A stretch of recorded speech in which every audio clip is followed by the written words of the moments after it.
Abonnez-vous et cliquez aussi sur la petite cloche de notification pour ne rien rater de nos prochaines vidéos. N'oubliez pas de partager aussi la vidéo et de la liker. Afrique N24. Ago nínú ọ̀bí ìtòkótọ́ ǹdọ́gbẹ̀ náà mi. Ní mi lè gbọ́n bẹ́ à ń ṣètò wa ọdún lìyẹn ọdún alliance kodo RPT uni alors ó ti ṣe alliance kodo fọyín sígbẹ́ mi lánàá gbọ́n bẹ́ ó dàjẹ́ bá dàjẹ́. Yàtọ̀ mi yànnú kẹ́ gbàlejò lè ní à. Kafralo Bringing no violet or lave Yakuo, allo Yaonio, mia mindo bon gerison e voire ignadole a miagle. Mignabe mia fofo Patrick Lonson. Elle est l'aide actuellement au évacué soy Paris. Elle est hôtel américain. Hôtel Temal. Hôpital américain, Kafra Missoise. Mais, Mia Fofo, Patrick Lawson, qui est premier vice-président, né Annecy. Annecy be tato. Que nemi Blombe Jean-Pierre Fabre, Kudobe, Wabe, Amo, Odora Hakudo Fogna, Simbea, Oduna Nuzanu, et Zame Waonia. Patrick Lawson, les doigts. Jean-Pierre Fabre, qui est milliardaire au Léo, au le 5e position, le Togo, allait faire partie des 10 milliardaires. Et ya monté son budget gago le monté évacué. Fogna Singbe, au frère de Fogna Singbe, Patrick Lonson a été évacué, il est malade, par un avion médicalisé. Au frère de l'État ou au frère de Fogna Singbe, qui dit État dit Fogna Singbe. Mbengale bloqué. Ni ameke l'anse mebe mudajia, mune défi amea. Mbe mia fofo Patrick Lonson. Ou évacuer Nisson, elle est là. Au soit avion médicalisé, aux frais de l'État togolais, aux frais de Fogna Singbe. Bref, ça est dit, elle est hôpital américain actuellement. Mais les quoi? Votre goût à mon le double phone évacué. Conduit était moulo. Et gakoso soit avion médicalisé, et gakoso au lac bâti, abeo. Alors, bâti 100, son corps hôpital. Et Gako, soit évacué, on dit, soit loué, il y a un avion médicalisé, et quand on a été scanner. Moi, il y a un balai de vie, il quoi, mais il y a un copain, il y a une vie, Moussiouya, David Dossier, que David Dossier, il est d'affaires, et bien, mon relation, il y a un membre fondateur de Koda Noama. Ne Anisio eze koto fifi et na be ban société civile au pata parce que yo ko là encore nous c'est noir les gens le ouais par société civile au le collab on y a David Dossier hein et détruit parti au pata parce que parti on société civile allo parti au Mangola société civile excusez-moi association regroupement parce que association on est d'accord né Anisio allo on le soutenir Anisio David Dossier, docteur David Dossier. Et il accompagné. Et il y a un avion médicalisé. Il y a un Patrick Lonson met sur un Zenabo. Ou soit avion médicalisé. Il y a un problème bien pour faire ça. Et l'hôpital américain actuellement. Mais qu'il y a tout fait à Gao. Anise Yatua. Non, vient tout le temps. Me bien mis. Mais qu'il y a tout fait, Anisse est capable de tout avion médicalisé de Gawa. Adje, Fogna Singbe Yatu, alors de quoi Yatu. Et nous, on tiré, Amro le Wabe, au Mouletio, Nemi Bloabe Vio, Ola de Wabe Vio, Toabe, et de Korama, Chem méchant, hein, Waba Yatolo, Wabe Nio, To de Korama, Jadiso, To Ola Zoom. What tu poses sur Jojo, what t'as fait, à des beaux, à des dénigrats défamés. Balé bloqué. Tororo, il y a cessé. Togoto, mais Patrick Lonson, vice-président, premier vice-président de l'ANC, a été évacué aux frais de l'État, ou bien aux frais de Fogna Singbe, hein, à l'hôpital américain. Et actuellement, il est hospitalisé à l'hôtel américain aux frais de l'État, ou aux frais du gouvernement togolais, ou aux frais de Faure Gnassingbé. Qui dit gouvernement togolais, dit présidence togolaise, dit Faure Gnassingbé, c'est la même chose. Différence est comme nous. Mais si on front, on peut garder là-bas, on y a. Même les bailleurs, on peut garder. Front, on y a sur le gars, personne, on va évacuer. Et taille, elle a tout fait. Ah mais on obéit, on va le bé, yo s'opposer au gouvernement. On le nous, on le traite au vo. Patrick a miawo, mouye gbe yangbra yon, mbra ho, que Patrick on s'en a. Et il a congé, miabe malade venu. Et il a on a soin tous les 3 mois. Les France. Ni so be nous djeji. Et les agodi mais. Et les coco agbe yo évacuer ni so avec avion médicalisé. Et on fait via en ce temps là na réseau dia non so amebe agbeme fêter 17 milliards agbeme les traiter ni conseil de fort agbeme les dunu coup de fort agbeme les blitime ayebele wo agbeme lo rikereke iso ba agbeme là les doyer faut ya sur la so fait avion médicalisé son est bon évacuer et aje ministre Togo be ministre le dans le dumlefier o yo Faure Gnassingbé ne na évacuation tété non yo kokuto zoom allo e we kokuto zoom o me kokuto zoom e ko a ko ya o mia e de que ne ma we ne kokko de que yin to arima que yin ministre de la communication kuto we allo ben ko nya ben ko kuto mo ça elle est dans le fier moi et non elle hack kuto no va ya.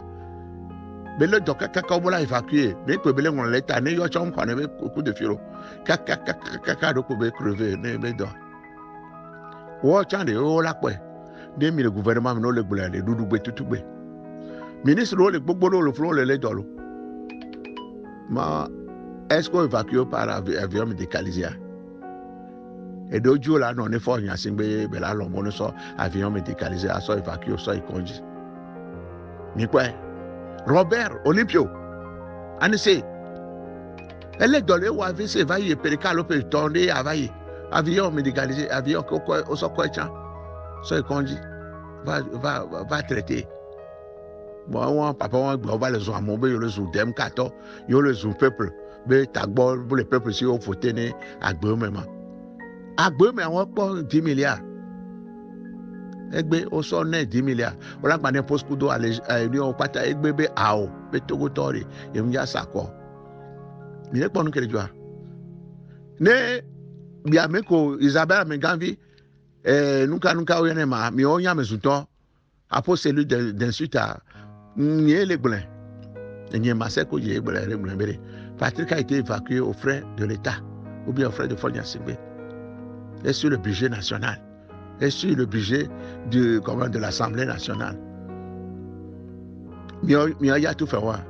Et na mi le mairie wala yewo kete na mobe yolo wodo yodo nunca yo wodo ke yo nunca mi yona no antore ma ho yodo excédent yo de ke yo excédent e fo mi asino mi ano po akota o Fabre ya do anniversaire année passée gâteau abunye mi France au delà. Mi peuple à la de 6 000 et ya bi va na mi va be mo sen po jura be mi le zumbe de keke mi le zuya be kuda fo be kuda lo to kuda no bi no ya gbon ni ya ke nto bi gbon na no do bi no mo so be no mo so le anto le sojina kaka mo so po jura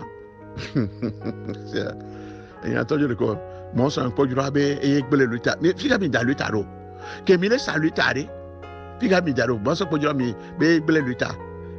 Ke mi le arrangement. Ke mi onta mi le hoga zanza. O le droit gardo compte dinami. O le nami nia loko enema nia médicalisé o assistante médicale o mi le yo vodie le boré. Mi le avion première classe coutoré. Ne mi anglo mi le avion première classe au frais de l'État. Et yo onti mi gbebe yo ma soutenir peuple agbeme peuple a douti d'accord ne agbeme et yo anti migbe bema ne mi atena bénéficier nous soin ni a mi non bénéficier soin Voilà, dans la carrière, mia fofoa. Nous laissons été bonne guérison, voilà. Mia nya be ne mi le we chare mi la se. Mi le se comme ya. Ne mi gbula mi la gabo o daje. Be ko ja e badaje. Mbere. Mia fofoa le konji l'hôpital américain vivait de France, de Paris là. Enyoa. On la sorte de gars, son oncle Ronti. Il y a là de vieux non soimé. Obédé, le changement va le 22 février, une soirée bien quand tu as mis oh. Et il va le bien preuve. Preuve, hein? Preuve que mi bien sa preuve. Preuve, hein? Preuve, il me le dit. Agbomi va passer dans le va mi évacuation sanitaire. Mi ba ho. Ne mi o mi aba fait ce codo noir. O mi ba nami. O mi ba ho bien première classe. Et na preuve, hein? Et na mi be. On peut faire une chose et son contraire. Il y a un job, il y a un moyen imbuvable. Parce que, n'est pas présence à 9 francs, il est imbuvable, il est imbuvable. Mais on tombe, il y a un breton govio, mais il y a la résistance, il y a un cédéna, il y a un dilo, il y a un sigomo. Au fond, il y a un fabre, mais tu as bien intègre. Nous avons dit qu'on a évacué le vice-président. Nous avons dit que nous avons gaé. Nous avons évacué. Francis Pedro, nous avons dit depuis nous avons radio. Nous avons dit que nous avons radicaux, nous avons terrain. Nous avons dit qu'on a sorti avec gaé. Nous avons évacué à Miafofoa, à président, vice-président. Nous avons dit que nous avons nami. Miano bandidi ano bangbogwa. People a nya jesimi. Mi don mi abevio ne wa no zumi. Nya te pia ko mi la no eklesi ne peuple. No vie to goto, ngale bla na mi ke. Parce que nya le tere jien quoi. Voilà pour ce matin fi ola gba fono nya jo atom susu. E gbongbro. Elle doit ola soigner. Voir a so avion médicalisé. A so mi akoya nyengbo. Amole dolfi akra le fie ova ina ova raso. Amrole dolfi depuis todo abungo. Amrole bobo le fie. Bili so wonto débrouiller na onanio. Parce que lorsqu'on fait présent, munye autorité venir, munye ni mon proposo, munye ni venir président, vice-président de la République à l'ONU venir, de la oui, c'est dans son droit. Leader de parti politique, il a été évacué sur les frais de l'État. Il y a un objet à cet homme, mais comme il a flouma. Et il y a eu des mobilisés, il y a eu un team, il y a eu le Soumandama Jamagbo. Et on dit que les grands-mères, c'est 14 gamins. Midounou, Mimikwe, Mikwe, du Tamaï encore. À Tchadamba, Mimikwe, finalement, des Mimbe, il y a Wamonusu, Bido, Bido, Koho, et Poitam, et nous soit, le loup assis de plat. Au bout de mi a mes vieux, toi, bébé, back when from one on top, et il y a des temps, tu n'as eu à l'eau. Mieux, il était rien, je ne connais pas. On est protégé, mais. Mi plopota robi alomene mi avevio kudo crédit o bi ala avoir bonus so le réseau die. Fi ya mi le kwa ka won lo. Mo ye do le traiter mi le président Sinti alo palais. E na mi so lo wa. Kaswa da do be ga ya lo. Midui. Amodu ga o le do be wo. Mi dudu gbe tutu gbe mi na ti peuple a le nya. E ya mi na no na peuple a. No bi to go to nya ke go ava wan lo. Akpe na mi. Nya no bi Marcel Kodji. Marcel Kodji ne ment jamais. Marcel Kodji ne ment jamais. Likez la vidéo si ce n'est pas déjà fait. Laissez aussi votre point de vue en commentaire.